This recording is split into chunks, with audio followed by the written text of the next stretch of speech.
À quoi tenons-nous le plus dans nos sociétés modernes? À la liberté de nous divertir, de parler, de débattre, d'exprimer nos opinions, de lire, d'écrire, ainsi qu'à la science et à la technologie qui rendent toutes ces choses possibles.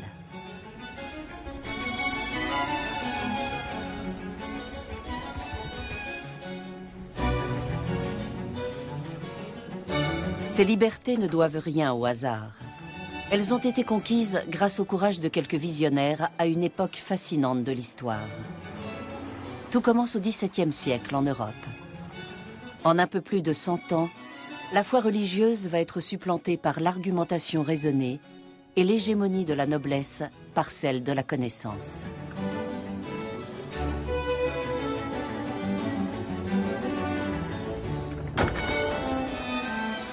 Cette bataille remportée de haute lutte contre une église toute puissante et des souverains impitoyables a posé les fondations de notre monde moderne et marqué les débuts du siècle des Lumières.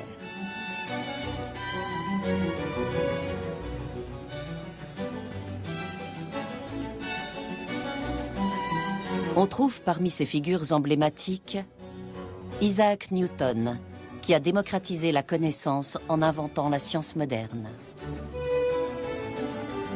Denis Diderot, qui a défié la mainmise de l'Église sur la connaissance.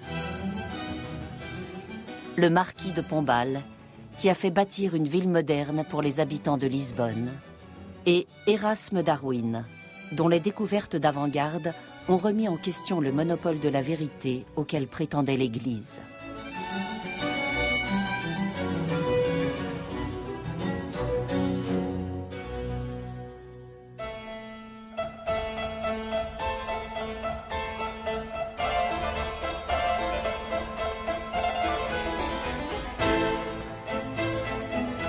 Notre récit des Lumières débute à la fin du XVIIe siècle en Angleterre avec Isaac Newton, le fondateur de la science moderne.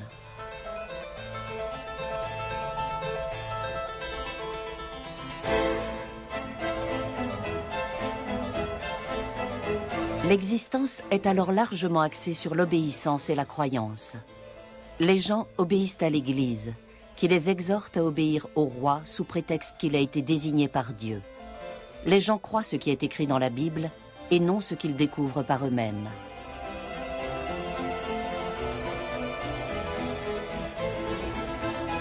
Et selon la Bible, la terre et tout ce qui existe a été créé par Dieu il y a quelques milliers d'années seulement, et les premiers êtres humains ont été chassés du paradis pour lui avoir désobéi.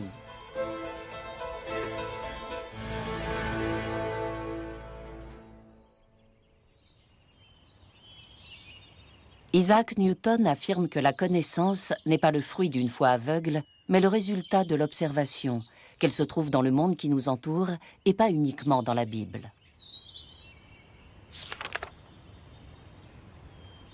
Il établit des lois universelles pour ce que nous appelons aujourd'hui la science, une de ces lois étant qu'elle est accessible à tous.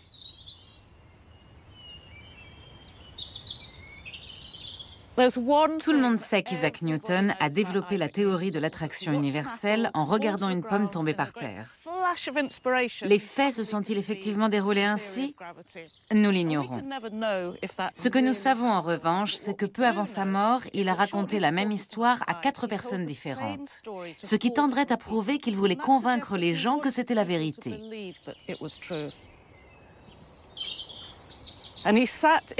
Il était assis sous un pommier et il a vu une pomme tomber sur le sol. Une chose qu'il avait vue des centaines de fois, mais cette fois c'était différent. Il s'est demandé pourquoi la pomme tombait systématiquement, au lieu d'aller sur le côté ou de monter.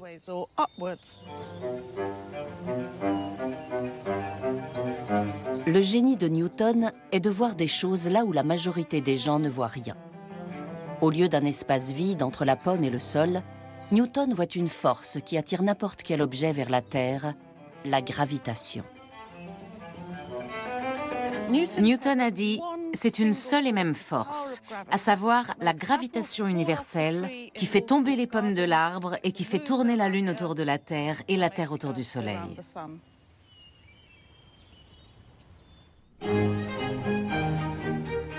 Isaac Newton a découvert une loi universelle. Il est alors âgé d'une vingtaine d'années et se soucie peu de communiquer sa théorie. Il consigne ses découvertes en latin dans un ouvrage quasi incompréhensible.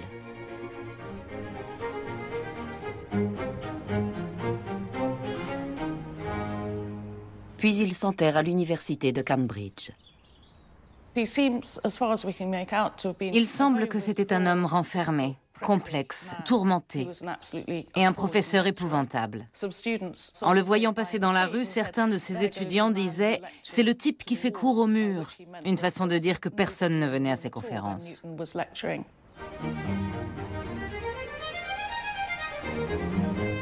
Mais sa découverte des lois invisibles qui régissent tous les phénomènes naturels est trop révolutionnaire pour rester enfermé dans un livre.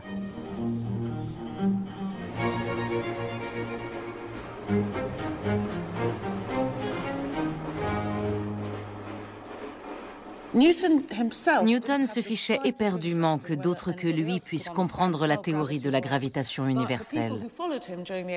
Mais ceux qui suivaient ses travaux au XVIIIe siècle la comprenaient. Cette théorie peut être démontrée grâce à l'instrument que j'ai devant moi, un planétaire, qui figure le système solaire et modélise la trajectoire et la révolution des 5 planètes autour du Soleil.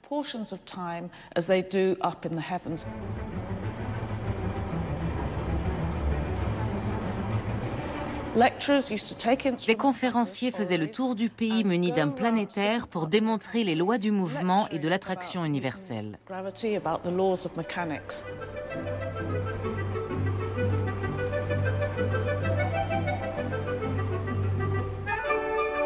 Ces démonstrations sont même des sujets de tableaux.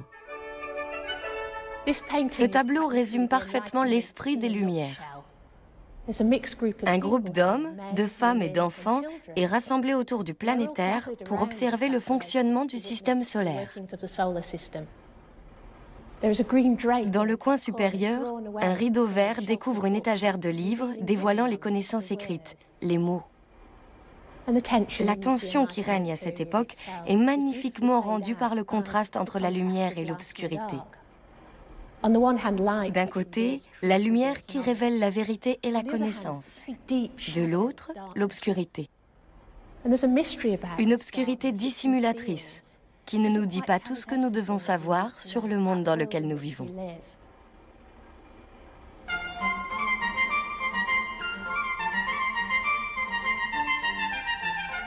Mais le concept que tout le monde peut comprendre, c'est qu'une loi universelle fixe l'ordre des choses.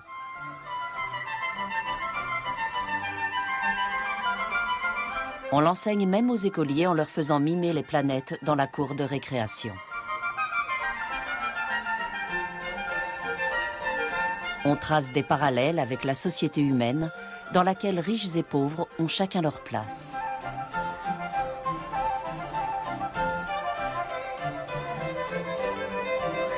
Comme la plupart de ses contemporains, Isaac Newton, qui est très pieux, pense que Dieu a donné le mouvement aux planètes et que l'univers tout entier est éternel et immuable. Même si ces idées ne sont pas mentionnées dans la Bible, l'Église valide cette preuve apparente de la sagesse divine.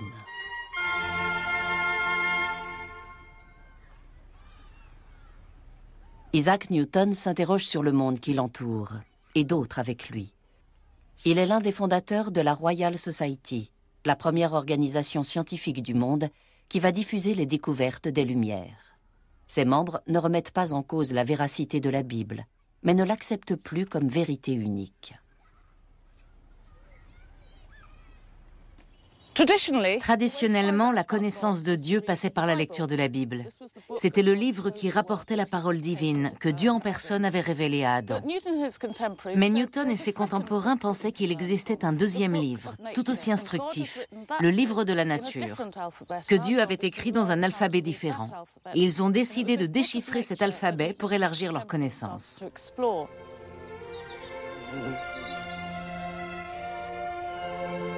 À l'aide de microscopes et de télescopes qu'ils ont fabriqués et perfectionnés, ils explorent une nouvelle dimension de l'univers.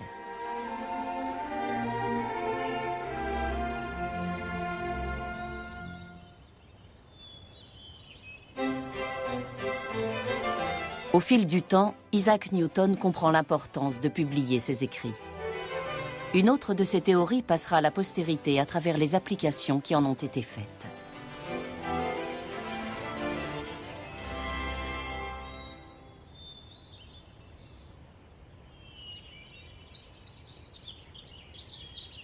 Revenu dans la maison de son enfance en 1666, il commence à s'interroger sur l'origine des couleurs de l'arc-en-ciel.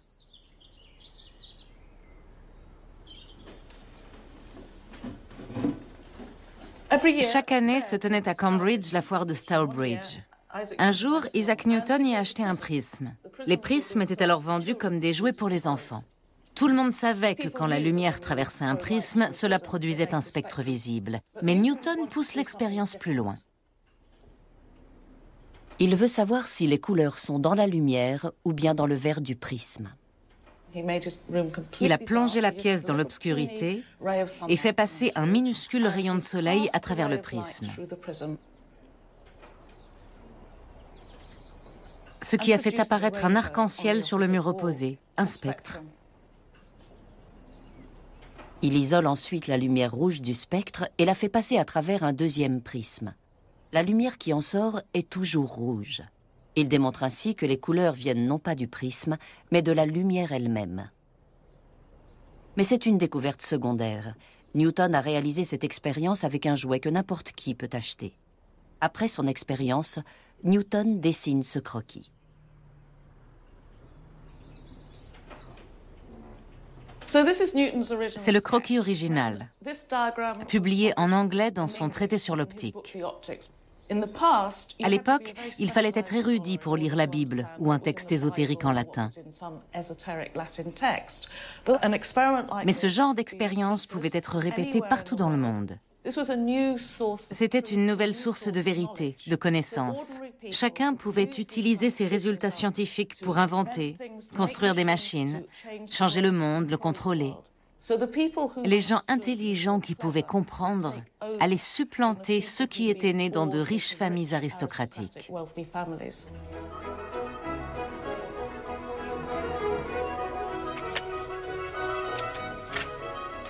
Ces expériences soulignent qu'à l'époque des Lumières, ce qui compte n'est pas tant l'acquisition de connaissances que les personnes qui contrôlent ces connaissances.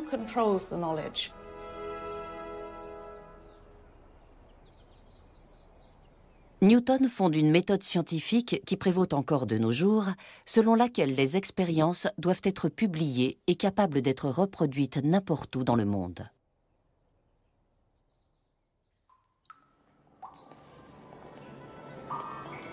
« 70 ans plus tard, les découvertes scientifiques bousculeront radicalement l'autorité de l'Église.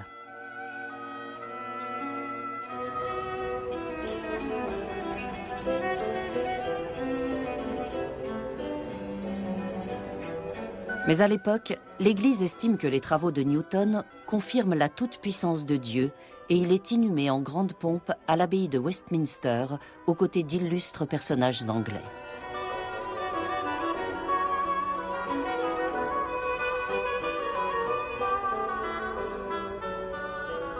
Les funérailles de Newton rassemblent une foule d'admirateurs, parmi lesquels se trouve Voltaire, le penseur et écrivain le plus audacieux et le plus prolifique de France, un pays qui, à l'époque, réprime brutalement toute liberté d'opinion et d'expression.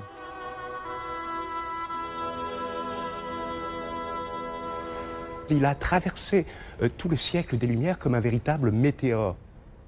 Et c'est aussi et surtout l'homme qui a inventé la figure de l'intellectuel, c'est-à-dire de l'écrivain engagé dans tous les combats de son temps pour défendre la veuve, l'orphelin et toutes les victimes des crimes et horreurs judiciaires perpétrés par des régimes autoritaires. Les opinions de Voltaire le contraignent à passer la plus grande partie de sa vie en exil, d'où sa présence en Angleterre. Les funérailles d'État de Newton l'impressionnent au plus haut point. En France, seuls les nobles ont droit à ce privilège et la recherche scientifique est strictement encadrée par une Église catholique intolérante. Le plus grand combat de Voltaire, c'est incontestablement le combat pour la tolérance, et en particulier pour la tolérance religieuse. Il était horrifié par le fanatisme qui sévissait à son époque, et ce qu'il a trouvé en Angleterre, c'est un climat de tolérance religieuse où les différentes chapelles, les différentes confessions pouvaient coexister sans conflit, sans guerre. Une formule de ses lettres philosophiques résume admirablement cette tolérance qu'il a rencontrée en Angleterre. S'il n'y avait en Angleterre qu'une religion, son despotisme serait à craindre. S'il n'y en avait que 2, elles se couperaient la gorge. Mais il y en a 30 et elles vivent en paix et heureuses.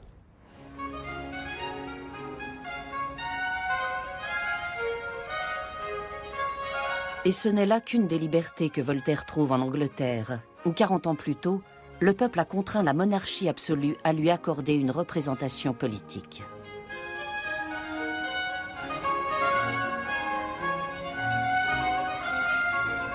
Depuis le Bill of Rights de 1689, la séparation des pouvoirs, exécutifs, législatifs et judiciaires, était consacrée en Angleterre.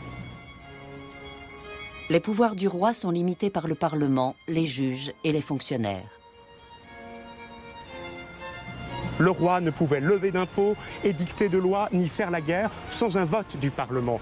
Et ce régime dans lequel les 3 pouvoirs s'équilibraient, était évidemment favorable à la liberté, beaucoup plus favorable que le modèle absolutiste français dans lequel le roi exerçait la totalité des pouvoirs.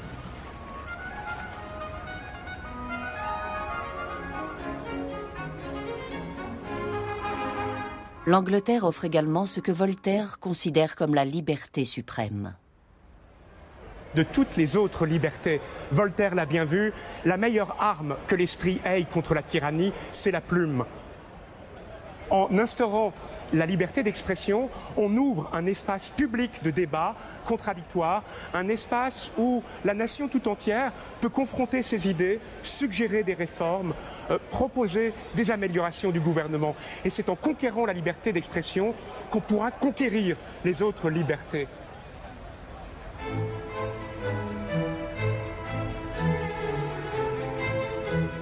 Voltaire consacrera le reste de sa vie à sa croisade pour la liberté d'expression à travers plus de 20 000 lettres et des dizaines de romans et de pièces de théâtre. Mais ses idéaux ne sont encore qu'utopies en France.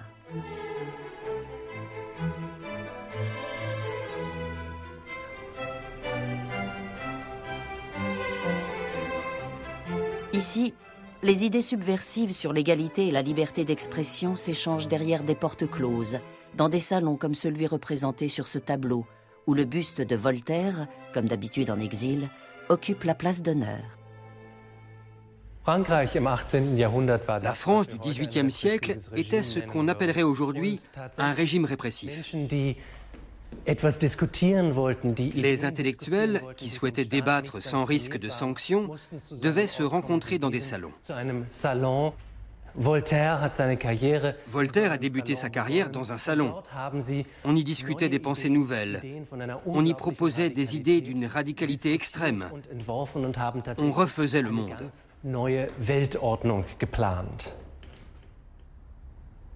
Malgré ces lois répressives, Paris devient peu à peu une ville florissante et enivrante, qui attire les jeunes provinciaux espérant y faire carrière grâce à leur esprit.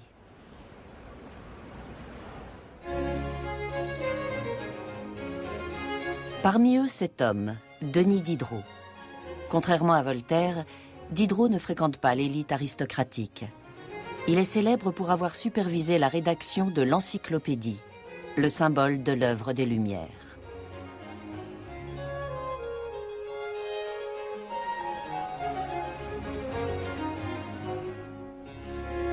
Mais à peine s'est-il lancé dans ce vaste projet qu'une autre de ses œuvres est visée par la censure.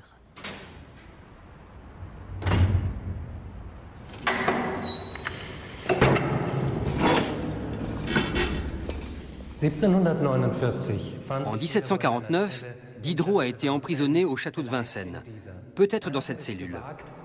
Il avait osé écrire un livre dans lequel il affirmait que le savoir venait des sens, et non d'une révélation divine. Pour le roi, c'était une provocation qui justifiait son arrestation.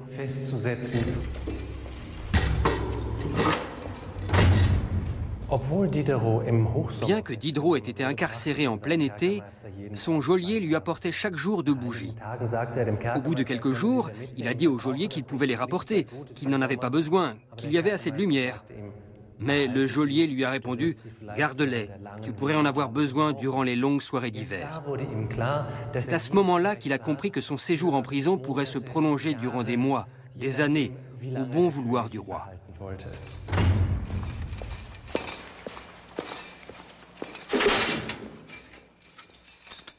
Mais son incarcération l'éloigne surtout de son grand projet, l'encyclopédie, qu'il venait juste de commencer.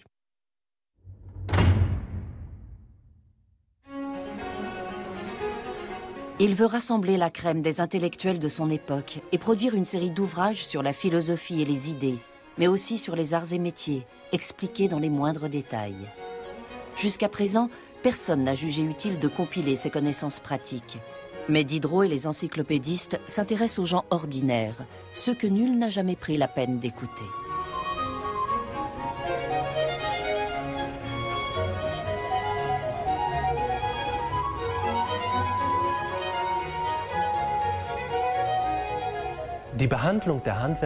En s'intéressant aux activités manuelles, l'encyclopédie a donné ses lettres de noblesse aux artisans, à une époque où seuls les aristocrates jouissaient de considération. Un intérêt dû au fait que Diderot était originaire de province, de Langres en Champagne.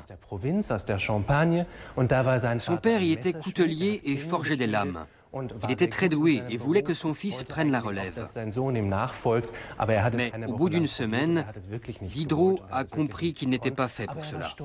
Ce qui ne l'empêchait pas d'être fier de son père et de son métier, fier qu'il produise quelque chose de ses mains, soit tout le contraire du clergé et de l'aristocratie qui gouvernait la France. La prison ne décourage pas Diderot et n'émousse pas non plus ses opinions radicales. Mais il réalise que son projet va scandaliser les autorités, en particulier l'Église. Il ne fallait pas être trop subversif, car à cette époque, vos paroles pouvaient vous valoir l'emprisonnement, mais aussi la mort, de manière extrêmement barbare parfois. Au vu des enjeux, Diderot doit rivaliser d'ingéniosité pour déjouer les censeurs. Ici, par exemple, dans le système des connaissances humaines, si vous regardez bien, vous voyez que la théologie figure tout en haut. C'était évidemment pour plaire aux censeurs. Mais au chapitre de la religion succède immédiatement celui de la magie noire. Même la table des matières a un sens caché. Dans le monde de Diderot, il n'y a pas de place pour la foi en un Dieu, quel qu'il soit. Il dissimule ses attaques contre l'Église, notamment dans un système de renvoi qui, par exemple, associe Eucharistie et cannibalisme.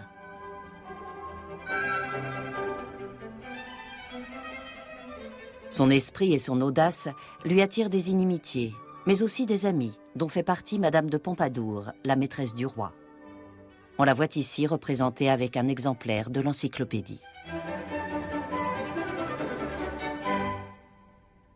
Grâce à ses amis haut placés, Diderot quitte son cachot au bout de 3 mois.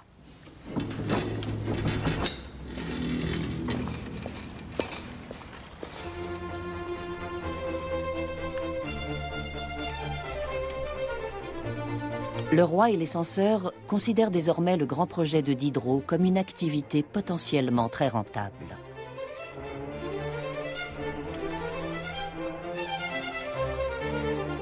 Malgré le harcèlement de l'Église, les encyclopédistes consacrent les 26 années suivantes à mettre au monde leur grande œuvre.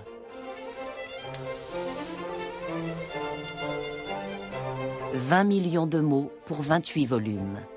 Chaque caractère est placé à la main pour composer une phrase. On fait appel à des centaines de typographes, de tanneurs, d'imprimeurs et de relieurs.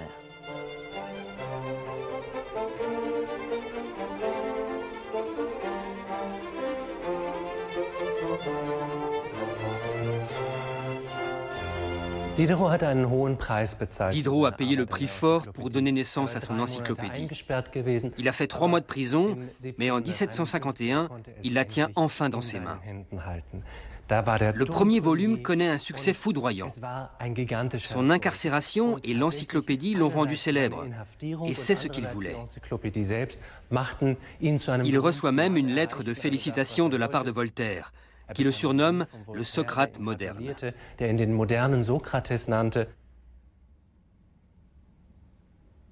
L'œuvre monumentale de Diderot a rempli sa mission, apporter respect et reconnaissance aux petites gens. Mais la plupart n'auront jamais l'occasion de lire l'encyclopédie. L'encyclopédie était un livre très cher. Il coûtait quelque chose comme 980 livres.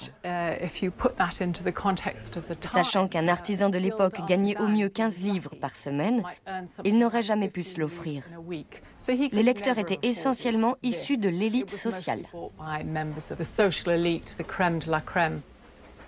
Et même pour ceux qui en ont les moyens, acheter un livre peut s'avérer risqué. Au XVIIIe siècle, la moitié des livres publiés en France étaient interdits et vendus sous le manteau. L'encyclopédie elle-même a été bannie durant plusieurs années. Mais pour citer Diderot, un livre interdit est un livre lu. Diderot constate que la polémique sert l'encyclopédie et malgré les risques, son succès dope l'industrie de l'édition. Alors que l'apprentissage de la lecture se généralise, toutes les couches sociales ont désormais accès aux idées, à l'information, au vaste monde.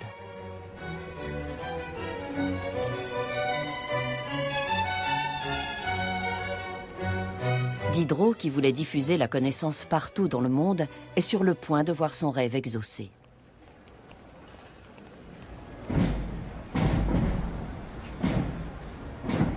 Mais l'Église contre-attaque. Son chef suprême, le pape, condamne l'encyclopédie et ordonne qu'elle soit brûlée. Il déclare que tous les catholiques qui la liront connaîtront la damnation éternelle.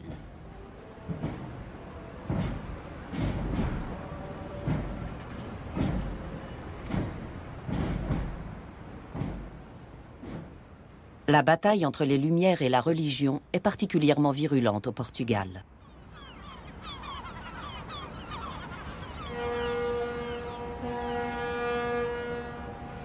Les Lumières l'emporteront grâce à un événement catastrophique qui va dévaster la capitale et dont les répercussions saperont l'autorité de l'Église dans le monde entier, et ce jusqu'à nos jours.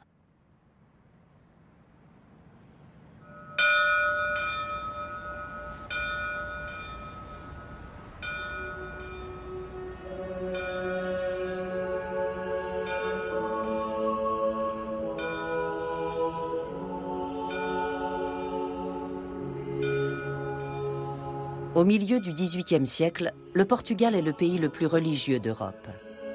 La philosophie des Lumières y est presque inconnue. Plus encore qu'en France, l'Église catholique règne en maître.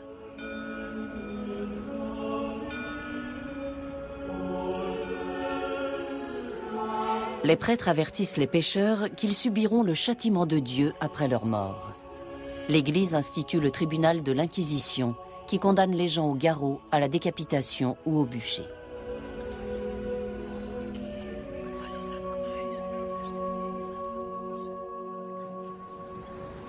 Rien ne semble pouvoir changer le cours des choses jusqu'à ce jour de novembre 1755.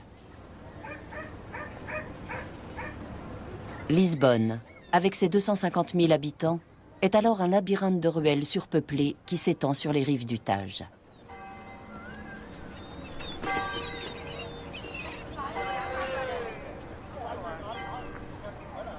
Le 1er novembre, c'est la Toussaint et c'est un jour férié. Ce jour a une signification particulière dans les pays catholiques. Le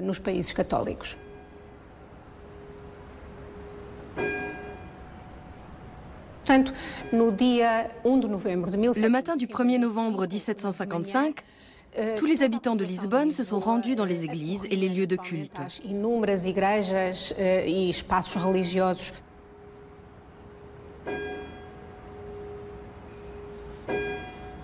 Vers 10 heures du matin, une chose terrible et inattendue a eu lieu.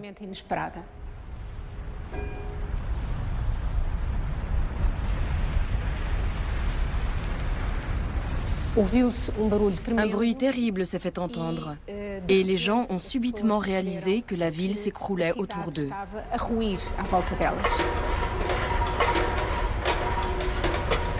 Lisbonne est victime d'un violent tremblement de terre. Le tremblement de terre a atteint une magnitude de 9,1 sur l'échelle de Richter. Il a frappé Lisbonne avec une violence inouïe et a naturellement eu des effets dévastateurs. La ville est en train de s'écrouler et ses habitants sont écrasés par la chute de bâtiments en fuyant les églises.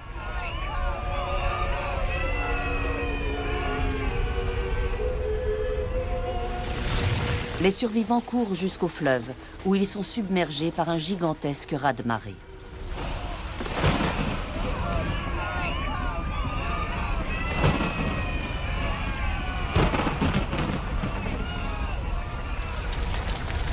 Puis un incendie ravage la ville.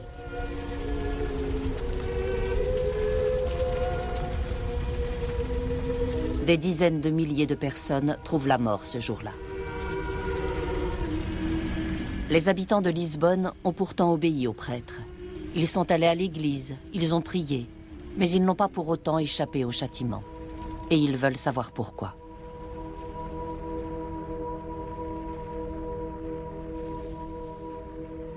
Il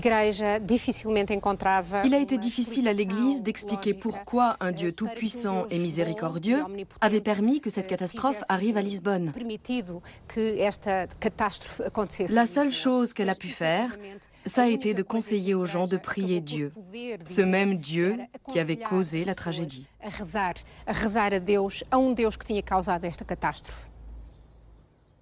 Un prêtre exhorte les habitants à se repentir, affirmant que le tremblement de terre, l'incendie et le raz-de-marée ont été envoyés par Dieu pour les punir de leurs péchés. Gabriel Malagrida était un prêtre jésuite d'origine italienne, avec une certaine notoriété. Il avait acquis une sorte de statut mystique à Lisbonne en tant que prédicateur. Ses sermons étaient suivis avec beaucoup d'attention. Il exhortait les gens à prier plutôt que de participer à la reconstruction de la ville.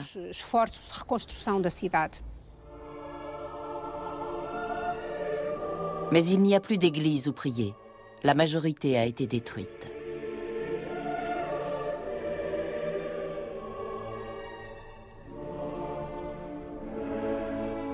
Le séisme a anéanti la foi de la population bien au-delà de la région touchée. L'incapacité de l'Église à expliquer les événements sème le trouble dans l'Europe entière. Un homme voit dans cette catastrophe une occasion de servir l'intérêt général. Le marquis de Pombal est un des rares Portugais initiés à la philosophie des Lumières. C'est dans sa propriété proche de Lisbonne qu'il réfléchit à la meilleure façon de l'utiliser pour moderniser la ville et améliorer l'existence de ses habitants.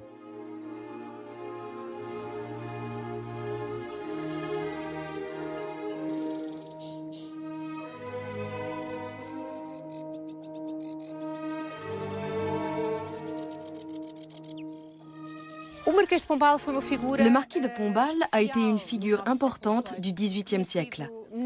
Il avait été ministre plénipotentiaire, en d'autres termes ambassadeur, tout d'abord à Londres, puis à Vienne, en Autriche. Cette expérience dans les deux capitales, à un moment où justement la société européenne vivait de grands changements, lui a permis de voir autrement l'avenir du Portugal. Le marquis veut reconstruire la ville, mais aussi la réinventer. Son ambition, faire avec des pierres et des carreaux de faïence ce que Diderot a fait avec sa plume, mettre les lumières au service des gens ordinaires et réduire les privilèges de l'Église et de l'aristocratie. Pombal est l'homme de confiance du roi Joseph Ier du Portugal. Il n'est ni athée comme Diderot, ni roturier comme Newton. Il veut s'appuyer sur l'influence du souverain pour puiser dans les richesses de l'Église, non pas pour son compte, mais pour le peuple. Le défi est de taille. l'Église et la monarchie monopolisent le pouvoir et les richesses de l'immense empire portugais.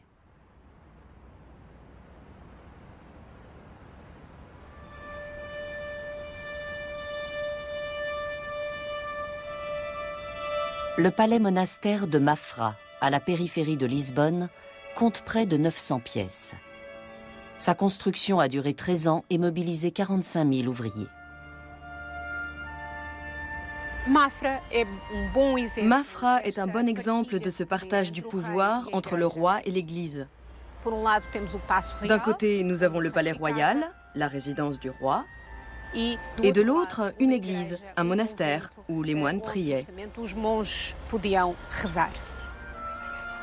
Les moines dictent également aux croyants l'objet de leur prière.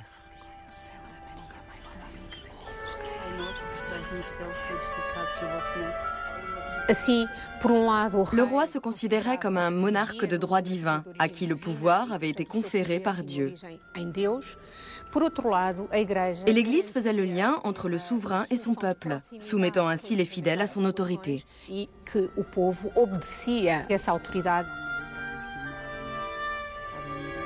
Les moines vivent dans le luxe. Ils mangent sur des tables en bois précieux, sculptées par des esclaves, et foulent des sols en marbre.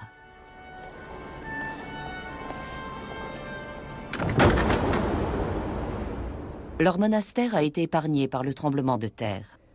Les habitants de la capitale sont désormais sans abri et affamés. Pombal a besoin d'argent pour les nourrir et les reloger. Il persuade le roi de financer la reconstruction et la modernisation de Lisbonne.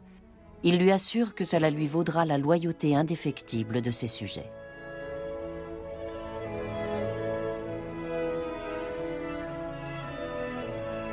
Le savoir-faire dont il a besoin est à portée de main. En témoigne cet aqueduc qui a résisté au séisme. Il capte de l'eau fraîche à 60 km et la stocke pour les besoins de la ville.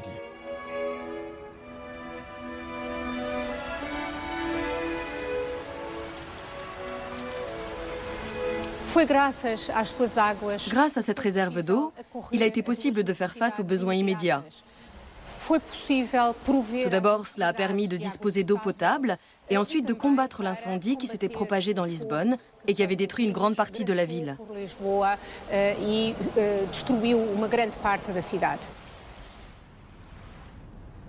Pour le marquis de Pombal, l'aqueduc symbolise la mise en pratique de la science de Newton en vue d'améliorer l'existence de tous. Il remplace l'urbanisme aléatoire et chaotique de la ville ancienne par les lignes géométriques de l'architecture classique en utilisant les techniques les plus récentes.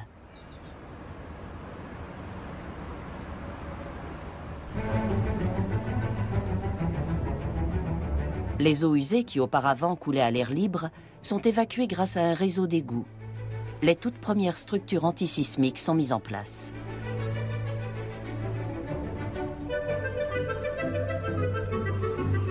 Le relogement des sans-abri est accéléré grâce à l'apparition des premiers composants standardisés en matière de construction. Les cadres de fenêtres, les balcons sont identiques afin de pouvoir être fabriqués en série.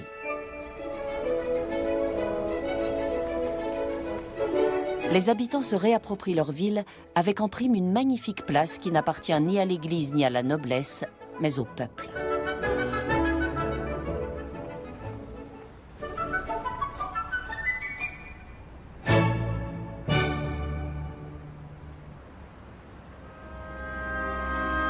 La reconstruction de la ville par Pombal est un succès et elle affaiblit l'emprise de l'Église sur le peuple.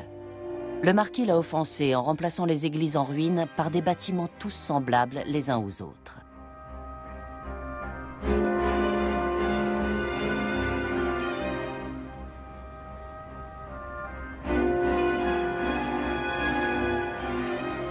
Les chefs de l'Église sont indignés. Le jésuite Gabriel Malagrida prend la tête de l'opposition contre Pombal. Il lance contre lui une campagne de propagande, écrivant des pamphlets et envoyant quantité de lettres aux catholiques influents d'Europe, en premier lieu le pape.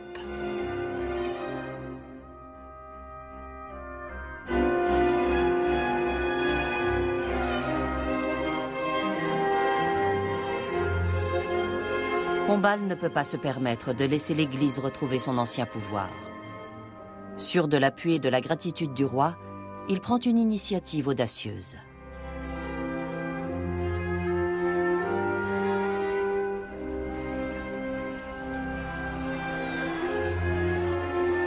Il décide de faire exécuter Malagrida pour l'exemple.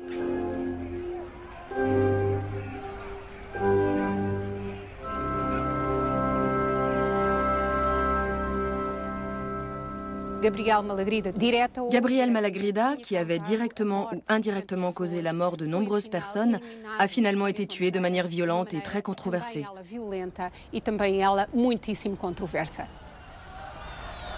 Malagrida est exécuté par le garrot et son corps est brûlé.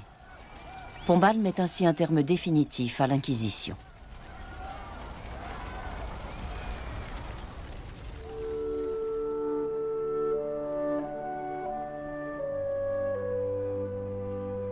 Le marquis peut enfin prodiguer la sagesse des Lumières au Portugal. Cette salle magnifique du monastère de Mafra est transformée en bibliothèque et remplie d'une pensée révolutionnaire jusque-là réprimée.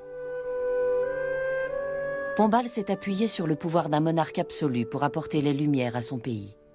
Il a construit la ville la plus moderne du monde et libéré la population de la tyrannie de l'Église.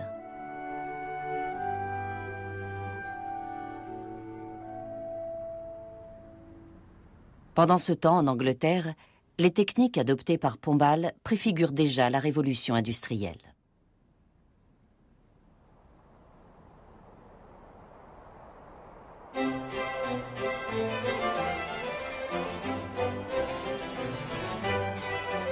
Tout commence dans le Derbyshire, où le paysage vallonné regorge de minéraux précieux pour l'industrie et de rivières au débit rapide produisant de l'électricité.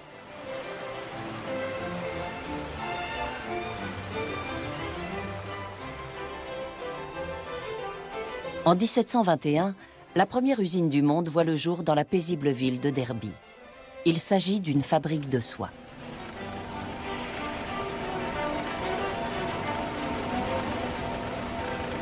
La production de masse va permettre à chacun de s'enrichir. La méritocratie prônée par les Lumières est sur le point de supplanter l'aristocratie. Erasme Darwin, le grand-père de Charles, est aux premières loges de cette évolution.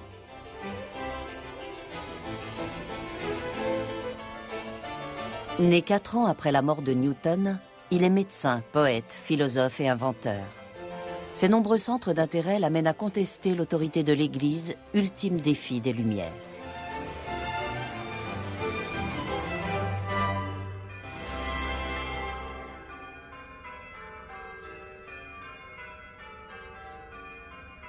Il est fasciné par la pensée des Lumières et ses applications dans la vie réelle.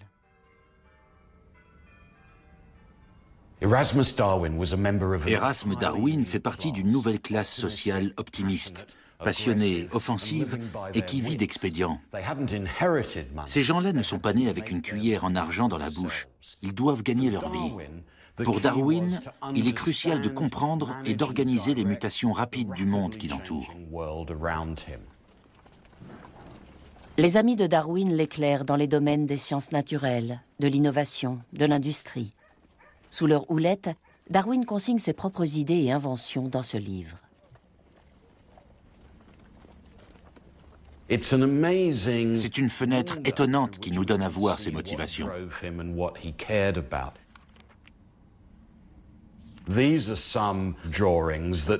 Voilà ces croquis des nouveaux métiers à tisser qui ont radicalement transformé l'industrie textile. Il ne se contente pas de reproduire ce qu'il voit. Il essaie aussi de perfectionner ses inventions. Ici, c'est un nouveau modèle de toilette. Comme le note Darwin, elle ne cause aucune gêne car elle ne dégage aucune mauvaise odeur. Pour Erasme Darwin comme pour Pombal, la pensée des Lumières est tout entière tournée vers le progrès. Pour Darwin et ses compagnons, ce qui se passe en Grande-Bretagne promet une amélioration du bien-être de la population et par-dessus tout, je pense, la satisfaction et le bonheur du plus grand nombre.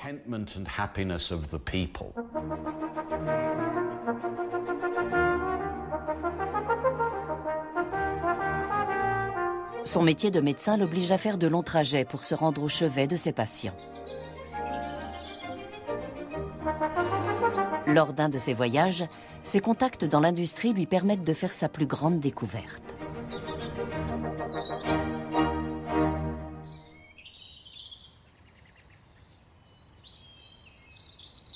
Le paysage est bucolique, mais à l'époque de Darwin, c'était une région d'industrie lourde.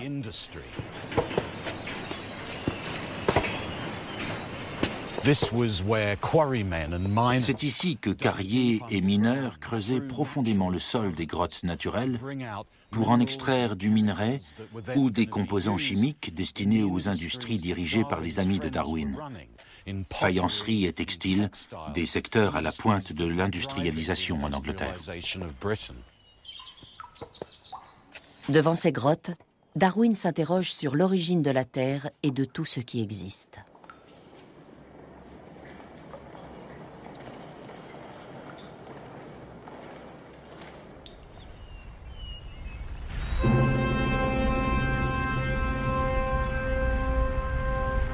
Le tremblement de terre de Lisbonne et la série d'éruptions volcaniques qui ont suivi, y compris celle du Vésuve en Italie, ont déclenché une controverse sur la version biblique de la création.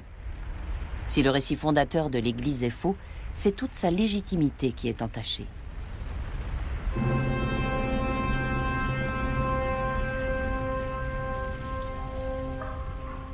Darwin, un sceptique en matière de religion, décide de trouver des preuves.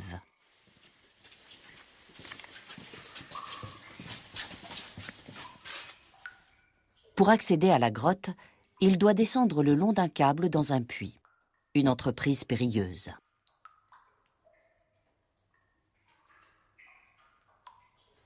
Darwin est fasciné par les formes minérales qu'il a trouvées au fond de ces grottes. Mais ce qui l'intéresse par-dessus tout, ce sont les processus chimiques qui leur ont donné naissance. Calcaire, chaleur, eau, c'est une sorte de laboratoire de la nature.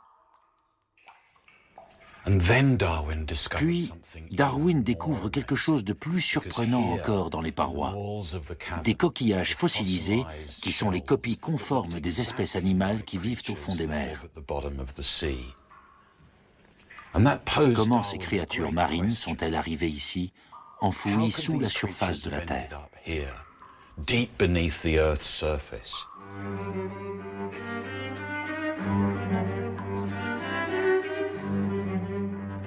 Pour Darwin, la seule explication est que la Terre est continuellement en mouvement, qu'elle est âgée de plusieurs millions d'années, soit bien plus que ce que prétend la Bible, et qu'elle a dû être jadis entièrement recouverte d'océans.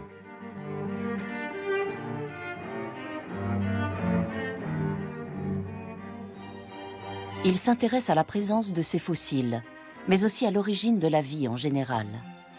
Une autre observation scientifique apporte une nouvelle pièce à son puzzle.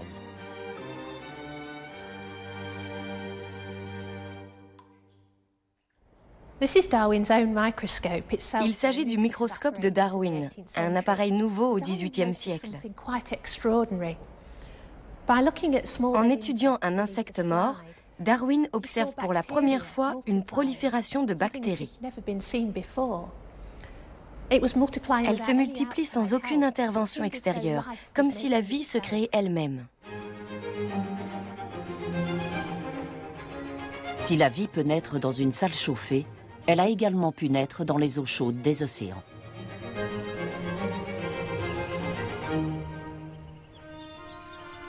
Pour Darwin, cette découverte confirme sa conviction que les choses évoluent toujours pour le mieux. Il formule une théorie révolutionnaire sur les origines de la vie 70 ans avant le célèbre traité de son petit-fils, Charles Darwin.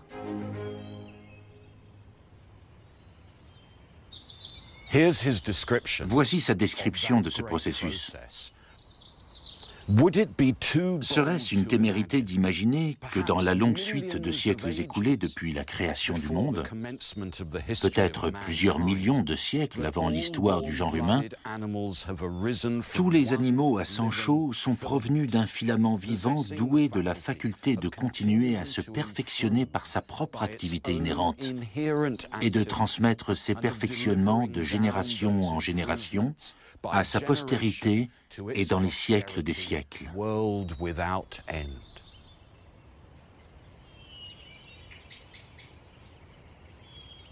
La théorie d'Erasme Darwin sur les origines de la vie réfute tous les préceptes de l'Église sur le caractère divin de la création de la Terre et de l'ensemble des êtres vivants. Darwin se sert de la science pour s'opposer à son pire ennemi selon une logique incontestable.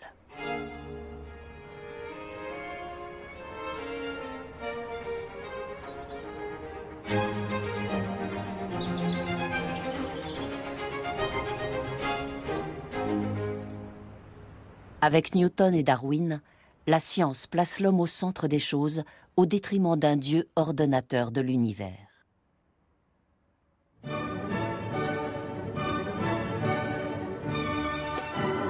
Les Lumières ont répandu dans le monde occidental des livres prônant des idées nouvelles de liberté, de progrès et de raison.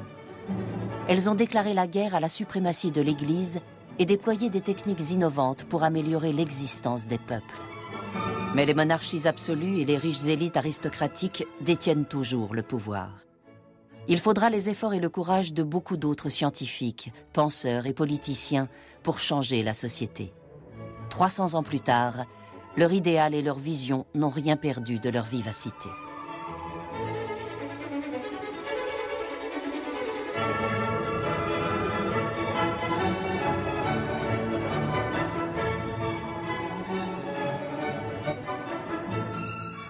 Une pause avant la seconde partie de notre documentaire sur le siècle des Lumières. Son titre ? La transformation de la société.